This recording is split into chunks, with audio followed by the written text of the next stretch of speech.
Welcome back everyone, or greetings if you're brand new to the channel, and nice to meet you I guess. I'm Jonathan, also known as the PC Genie, and today, as per the title, we're going to be looking at what sorts of tools and things like that would be quite useful in a zombie apocalypse situation. And I have to admit, I come from the perspective of going into what's called historical European martial arts, looking at very ancient sort of swordsmanship from Europe. And a lot of those sorts of YouTubers from those backgrounds cover purpose-built weapons like swords and such, but I've never really seen any of them cover these sorts of items that are tools repurposed into weapons. So that's what we'll do today, and in this case of course we'll be looking at the machete. If you're curious, this particular machete, I covered it in a review itself as, an individual one, but it's the 24-inch Latin machete from Cold Steel. And as I say, I'll probably give a link to the review towards the end of the video.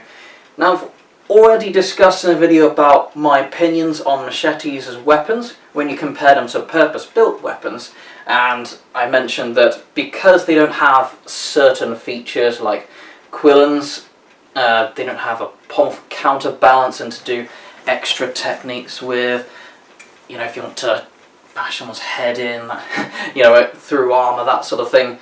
If something like sharp force trauma through protective clothing isn't going to be helpful enough, often you see people just going, boof, right in manuscripts. Not always fancy when you're fighting as a knight.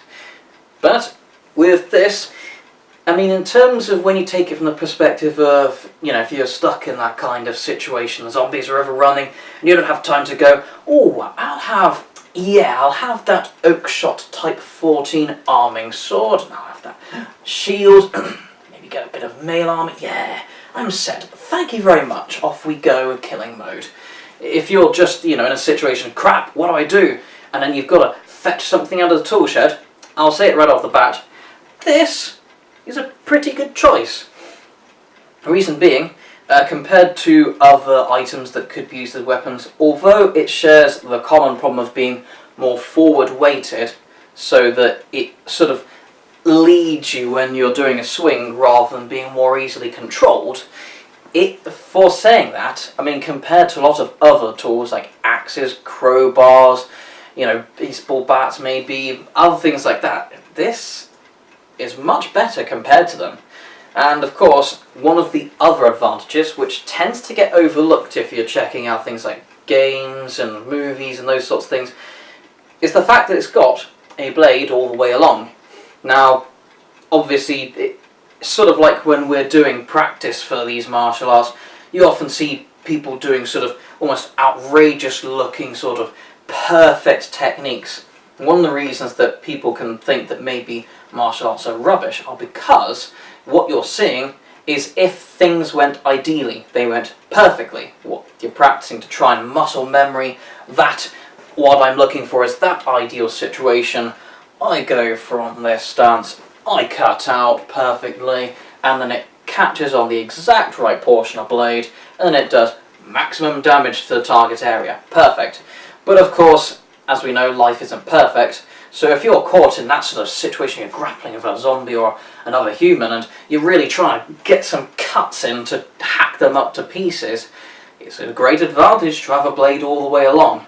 Because with something like a hammer or an axe, you've deliberately got to hit them specifically with the end. You've got a few inches, if even that, where you must hit them, otherwise you're just doing a sort of flat handle hit and it just sort of hurts. On humans, and if we go from the sort of representations in fiction, would supposedly not even cause pain to zombies, so it would be useless. Whereas with this, even if I caught them up, they closed in too much or something, and I caught them more towards the handle, granted it's not the, in terms of physics, it's not the optimum to do the maximum cutting and chopping, that sort of slicing motion.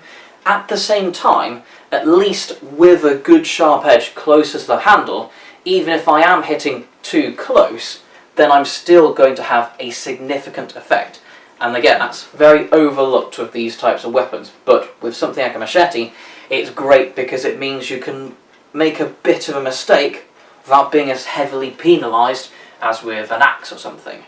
So yeah, apart from that, these are about £1 to £1.50 in weight, and that means that really for someone of average strength, someone who isn't a bodybuilder or someone who's an experienced martial artist, these shouldn't feel too hefty or heavy. Even if you're of lesser strength, it's still something that you can practice with and you can get pretty quick and effective with. Which is why I've heard of certain martial arts in Filipino styles or something like that, which are designed for use with machetes, which shows that compared to lots of other items lying about, these are pretty strongly considered as weapons for good reason. So for once, movies and television are kinda right. They actually are good weapons. But again, I must stress the point that if there is the option to get a purpose-built weapon, take it, because they're designed for going through trees and bushes. Swords, on the other hand, are designed for killing things, and will obviously be better for it. Okay, so, hope you enjoyed this talk, and see you next time.